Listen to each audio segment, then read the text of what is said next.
Good evening and welcome to the channel's studios here in London and with your international news around the world in 5.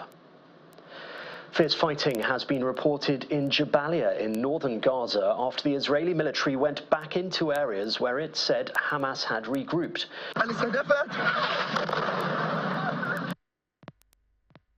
Seen tanks advancing towards Jabalia's refugee camp, which has come under heavy bombardment since Saturday.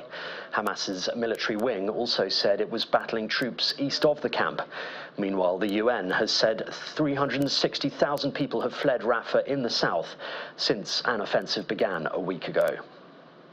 The Kremlin has announced Russian President Vladimir Putin has removed his long-standing ally Sergei Shoigu as defense minister. The 68-year-old has been in the role since 2012 and is to be appointed Secretary of Russia's Security Council. Papers published by the upper chamber of the Russian parliament said Mr. Shoigu will be replaced by Deputy Prime Minister Andrei Belousov. Russian government papers show Mr. Putin wants Mr. Shoigu to take over from Nikolai Patrushev on the powerful Security Council.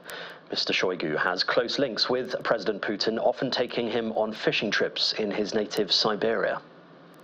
The socialists of Spanish Prime Minister Pedro Sanchez have won Catalonia's regional election as pro-independence parties lost ground. The Catalan Socialist Party, under former Spanish Health Minister Salvador Illa, made substantial gains to emerge as the clear winner. With 99% of votes counted, it has secured 42 seats. Support for independence has dropped to 42% from 49% in 2017. That's according to Catalan's government's Statistics Institute.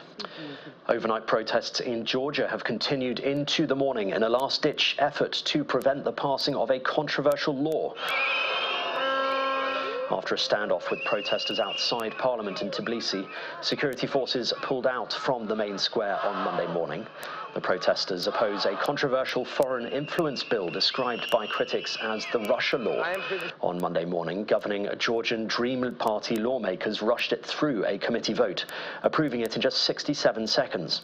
The bill, now due to go for its third and final reading, targets civil society organizations and independent media that receive foreign funding. I am pretty sure that they will take this law, they will make what they want, and we're going to continue our protest as long as we will be able to. We will continue our protest till the elections. I want Georgia to live in Europe. I do not want to wake up in Russia, and I really hope that our generation is gonna have a bright future.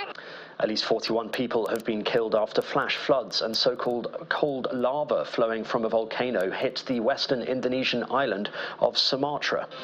Hours of heavy rain on Saturday swept torrents of ash and rocks down Mount Merapi, the most active volcano in Sumatra. The mudslides inundated 2 districts and swept people to their deaths, damaging more than 100 homes, mosques and public facilities. 17 people are still missing. Local authorities say the death toll from a building that collapsed last Monday in South Africa's southern coastal city of George has reached 24. Efforts continue to rescue and recover 28 other people who remain trapped under the rubble. 81 people were in the partially constructed 5-story building when it fell. Out of the 29 survivors who have been rescued, 13 remain in hospital. Senegalese President Bassirou Diomaye Faye has hosted his Rwandan counterpart Paul Kagame at a basketball game in the capital city Dakar.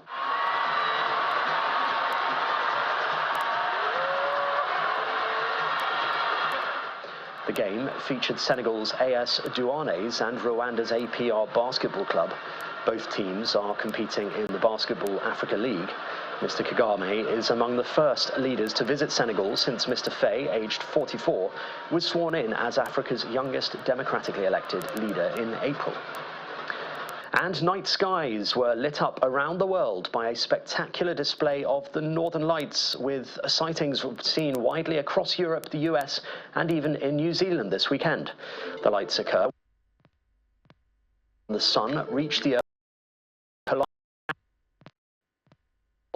triggering breathtaking nighttime auroras.